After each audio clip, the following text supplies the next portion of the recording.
Dzina la Tate ndi la Mwana ndi la Mzimu Woyera. Amen. Lero pa 8 July 2025 tsiku lachiwiri la Mulungu wa 14 pa chaka, Ambuye Yesu afuna tionetse zinthu ziwiri zofunikira.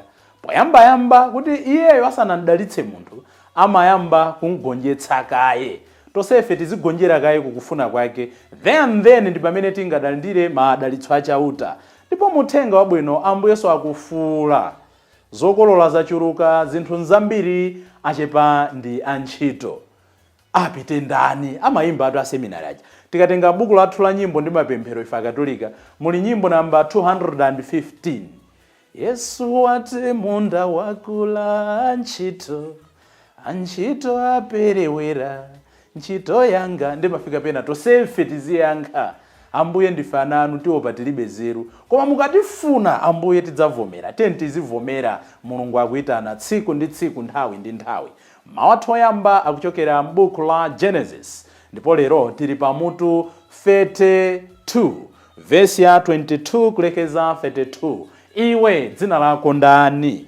Amene akutiwerengera mawu oyamba ndi a Helena Chikunga kuchokera ku St. Augustine Mtengwanthenga Parish, Dowa, mu Archdiocese ya Lilongwe. Salimo yathu ndi Salimo namba 17, ndipo mawu a mumthenga wabwino ndi monga adalembera Mateyo Oyera, mutu wa 8 ndime ya 32 kulekeza 38. Amene akutiwerengera mawu a mthenga wabwino komanso kutigawira mawu ndi Reverend Father Francis Damaseke kuchokera ku St. Peter and Paul Natenje Parish, mu Archdiocese ya Lilongwe. Tiyeniso abale ndi alongo tisinkhesinkhe limodzi. Mawu oyamba. Mawu a m'buku la Genesis. Adawawolotsa onse aja, adawolotsanso chuma chake chonse. Iye adatsala yekha. Tsono kunadza munthu wina amene adalimbana naye mpaka m'maranda kucha.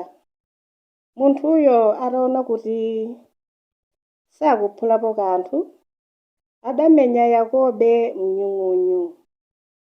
Nyung'unyuyo nkuguluka wolimbanapo.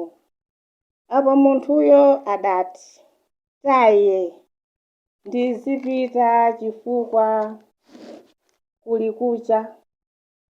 Koma Yakobe adayankha kuti, sindikulola kuti mupite mpaka mutandidalitsa.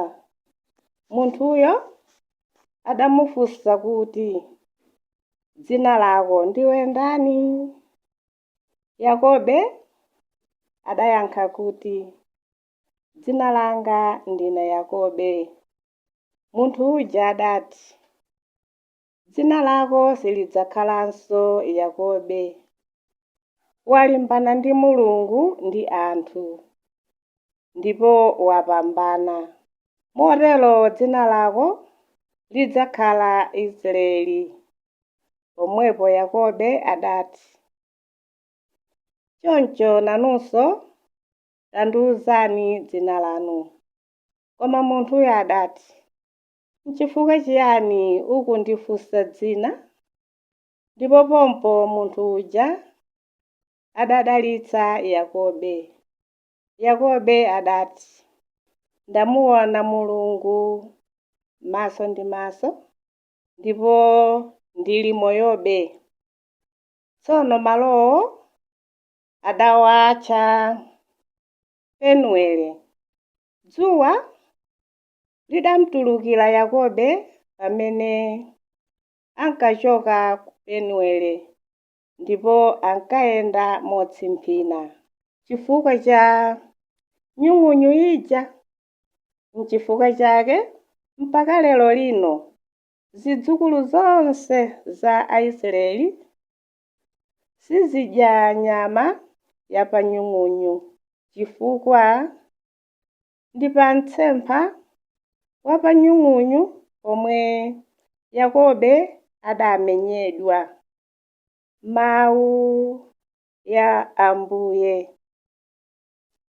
Tithokoze Mulungu. Ambuye akhale nanu. Mawu mu Uthenga Wabwino monga adalembera Mateyu oyera. Ulemu kwa inu Ambuye. Pa nthawi yomweyo anthu ena adabwera kwa Yesu ndi munthu osatha kuyankhula chifukwa chogwidwa ndi mzimu woyipa. Yesu adatulutsa mzimuwo, munthu uja nkuyamba kuyankhula.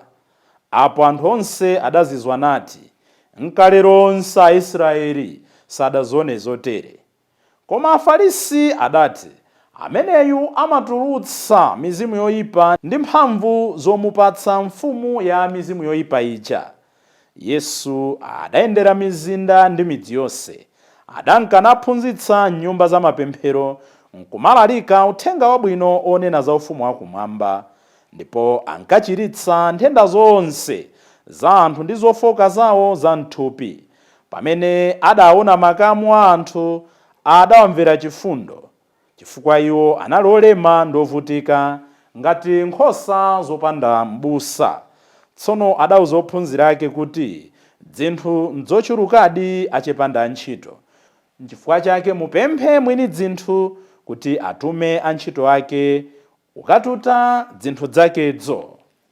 Mthenga wa Ambuye. Ulemu kwa inu Ambuye Yesu Khristu. Monga ndanenera abale, pali zinthu ziwiri zimene tikuzilingalira tsiku la lero. Mulungu asanamdalitse munthu, the Lord can't fully bless a man until he first conquers him. Chachiwiri, Ambuye akudandaula kuti ntchito yakula achepanda. Okayigwira ntchitoyo tikuyenera kuti wina aliyense mwa ife adzipereke. Mawu oyamba amene tikhazikikepo ndi mfundo zathu zinayi, tikuona Yakobo ali munthu osowa mtendere. Mukumbukire kuti dzulo tinali mu chapter 28, lero tili mu chapter 32. Mukapeza nthawi mpingo umatipatsira dala, sicholinga cha mpingo kumawerenga mawu modumphadumphayi. Tikapeza nthawi tilumikize tokha, tiwerenge chapter 28, 29 ndi 30 ndi 31 kuti tipeze zimene zili pakatipa.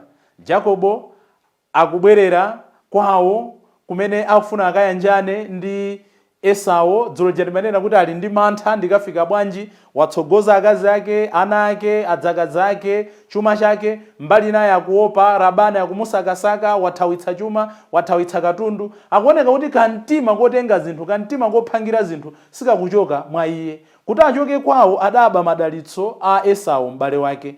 Kuti achoke kumene anathawirako wabanso katundu, zimene zikumwika pakati mpakati. Nde wakhala pheya kulingalira kuti nde ndipanga chani.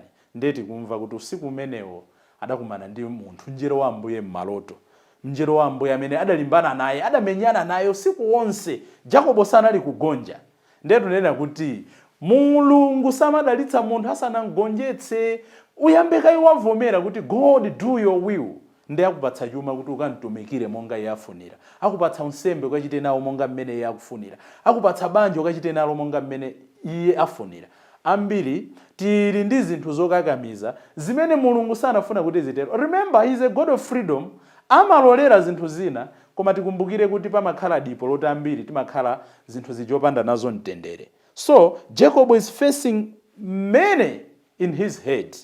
Koma chofunikira tikuona kuti kumapeto kwa zonse Ambuye amthifula nyung'unyu, amphwanya nyung'unyu.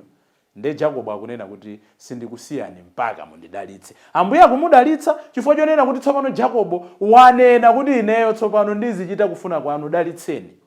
Then pamene Mulungu akunena kuti dzina lako sindiwenso Jacob, dzina lako ndiwe Israeli, dzina lako ndiwe iye amene walimbana ndi chauta nkupambana, dzina lako silikhalanso wakuba. Today God is saying, ngati tikufuna tilandire madalitso, sinkhani yochezera masalimo, sinkhani yosintha dzimawu poyankhula, sinkhani yovala makorona 77, sinkhani yonena kuti ndaloweza mavesi, ndi nkhani yonena kuti Ambuye ndinali wakuba, ambuye munthu une ndine fiti, ambuye munthu une ndine hule, ambuye munthu une ndili ndi addiction, ambuye munthu une ndimaonera zolaula, ambuye munthu une ndine mbombo, ambuye munthu une sindimasamala banja, ambuye munthu une ndimatayirira mu nsembe wanga. Then pamene chauta amanena kuti dzina lako tsopano silikhalanso mavuto amene ukuwatchulawo, dzina lako likhala iye amene chauta akuchita naye. Chachiwiri chimene mawu athu akutionetsa tsiku la lero, sometimes the only way God enters our hearts is by breaking them. Nthawi zina njira yokhayo imene Mulungu amalowera m'mitima yathu ndi kuyipangitsa kuti mitimayo isweke. Ambiri mwa ife chifukwa chonena kuti sitinakumane ndi zokhoma, sitidziwa kunthokoza Mulungu, sitidziwa kumpempha Mulungu, sitidziwa kumulola Mulungu kuti azilamulira m'moyo mwathu. Until God conquers a man or a woman, he can't bless him. Chachitatu, Jacobo pamene Mulungu akumutembenuza ndi pamene anali yekha. Uku wathawa Labani, mbali naye adathawa Esau, ali mpakati afuna abwerere.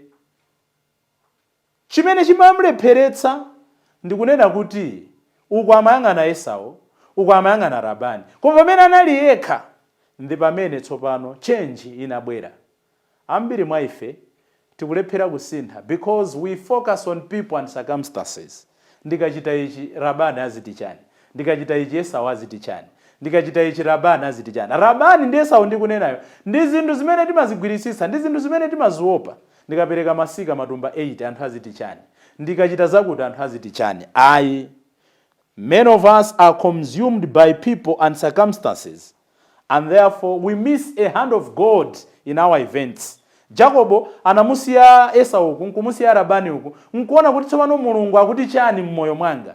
Face God in your events, osachedwa ndi zimene ena akuyankhulayi. Chachinayi chomwe ndichofunikira kwambiri kwa ine tsiku la lero, ngati zonsezi sizikupanga sense, force yourself kuti this point should make sense to you. Ambuye chauta kudzera mwa mngelo wake amenyana naye Jacobo akuti usiku wonse mpaka mmatanda kucha. Ndene ndikudzifunsa kuti kodi ngati chauta cholinga chake kunali kuti angonjetsa mpambane Yakobo, anatani kungonitibula imodzi nkhani ithere pompo. Ku boxing amati knockout, technical knockout, kungosinja imodzi nkhonya imatha kutha ngakhale 6 seconds. Anatani kungomusinja imodzi nkunena kuti basi Jacobo anene kuti ambuye dalitseni ndalapa mwachita nani. Jacob wrestled with God the whole night for a reason. Mulungu analola ndithu kuti akhale ngati akulimbana naye for a reason. Zifukwa zake mwazina ndizi. Choyambirira, kusintha kwenikweni sikumachitika tsiku limodzi. Transformation is a process and is gradual. Kuti kutheke timenera tiziyenda step by step. Mwana kuti ayende soja timanena wayimirira dada mwezi wamawa adzayenda wankuja athamanga, step by step.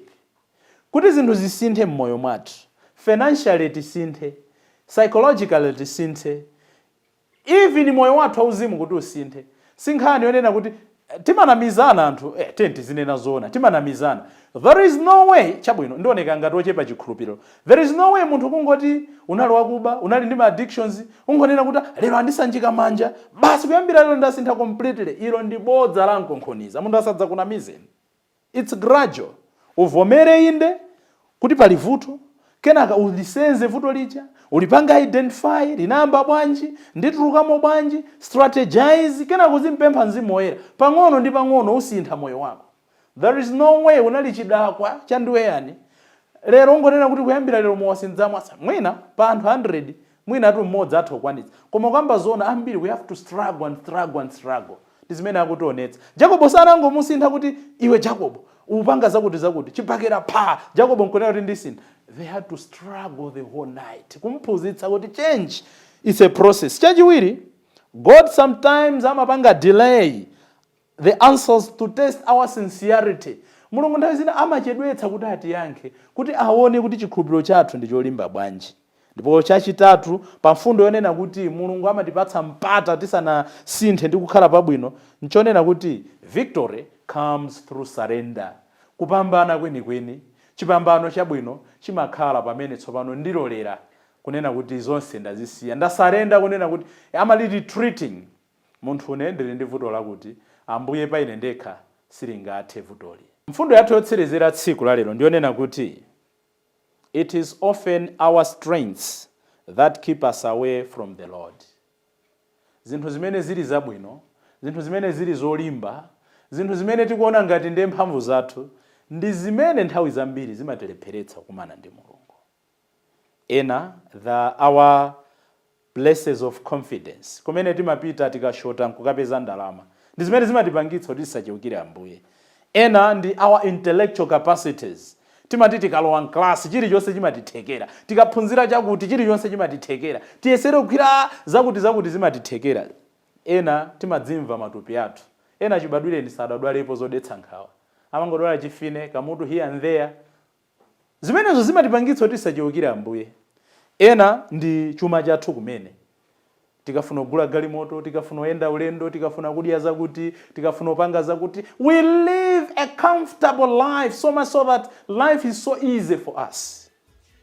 Ena ndi family kumene we have so much blocks amene amatiteteza. Tili ndi atati aliko to anthu ena oti ali pa banja lochita bwino, koma mukuona kuti makolo awo akhala pa banja zaka 7 akadathandizabe mpaka pano, amatumizira ndalama, amathandiza ana awo, amalipirira ma school fees. Zimenezo nthawi zina zimatilepheretsa kuti tincheukire Mulungu. So chimene amachita Mulungu ndi chani? Nthawi zina amagwira pa ma strengths athu, pa nzeru zathuzo, pa chuma chathupo, pa abale athuwo, pa amene timadalirawo, amagwira pa beauty yathuyo. Ena adali okongola, Mulungu adangowatumizira ngozi, pano beauty yonse idapita. Pano anthu amangoyimba mbiri kuti adali amuna, adali akazi. The point is, it is often our strengths that keep us away from the Lord. Tisadikire kuti tsopano Mulungu achite kugwira pamene timadalirapo. Ticheukire kwa Iye, tikadali ndi mphamvu, tikadali ndi beauty, tikadali ndi nzeru, tikadali ndi chuma, tikadali ndi moyo okhuthala. Then pamene Mulungu adzatipatse mtendere ndi zimene tili nazo. Ndikufunireni ito abale ndi alongo tsiku lopambana. Dzina la Atate ndi la Mwana ndi la Mzimu Woyera. Amen.